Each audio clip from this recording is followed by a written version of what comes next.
Longtemps le voyage obligé des artistes fut l'Italie, pas l'Espagne, alors on ne s'étonnera pas que le premier à représenter officieusement les Pyrénées soit un peintre flamand né à Lille et installé à Toulouse.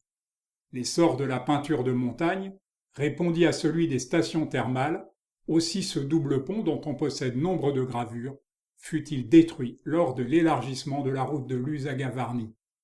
Enfin les Pyrénées accédèrent-elles au premier plan avec le paysagiste Alexandre Milin du Perreux, qui les sillonna de long en large et de bas en haut durant des années, les caressant d'un pinceau romantique. Un peu auparavant, les Pyrénées avaient aussi nourri la fibre romantique d'Achille Etna Michalon, mais il s'agissait de montagnes fantasmées qui n'étaient que vil prétexte à la composition d'un paysage historique.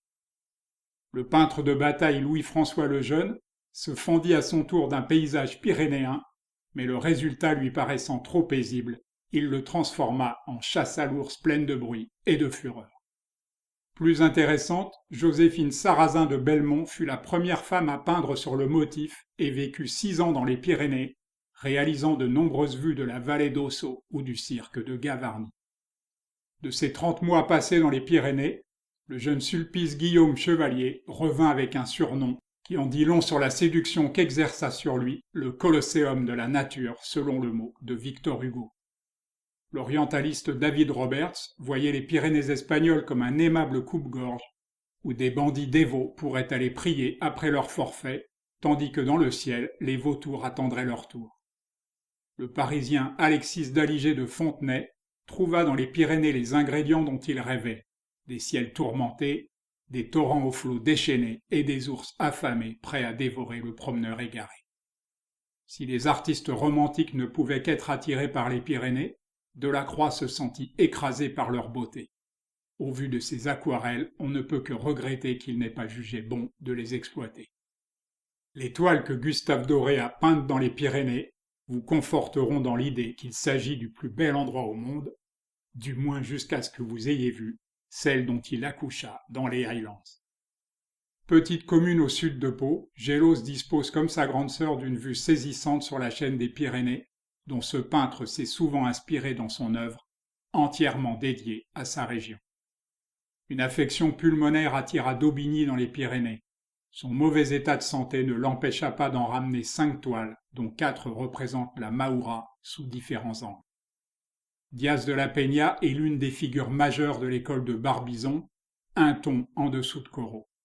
Mais c'est la beauté sauvage des Pyrénées qui lui inspira ses œuvres les plus libres et les plus modernes. Son marché aux chevaux valut à Rosa Bonheur une notoriété internationale. Avec son amie Nathalie Micasse, elle parcourut les Pyrénées en quête de scènes animalières et d'activités paysannes authentiques. Avant que la schizophrénie ne l'éloigne de la peinture, Derventlies séjourna à Collioure peu de temps après que Derain et Matisse y aient créé le fauvisme. Il est donc le seul fauve australien, en quelque sorte. Ce triptyque étonnant, qui s'inspire des codes familiers aux affiches de tourisme, a été peint par Edmond Yars à la demande de la Manufacture des Gobelins, qui s'empressa d'en faire une tapisserie. Eugène Isabelle n'a laissé de son passage dans les Pyrénées que quelques cartons hâtivement brossés. Celui-ci n'en exprime pas moins l'essence du romantisme, l'être humain confronté à une nature déchaînée. Après ses études aux Beaux-Arts de Barcelone, José Portanel fit le traditionnel voyage à Rome, où il vécut plusieurs années. Sa nostalgie lui fit peindre des Pyrénées catalanes, un tantinet fantasmé. L'installation de Juan Gris et Pablo Picasso à Céret, dans les Pyrénées-Orientales, valut à cette humble commune du Val-Espire un splendide musée d'art moderne et le doux surnom de Mecque du cubisme.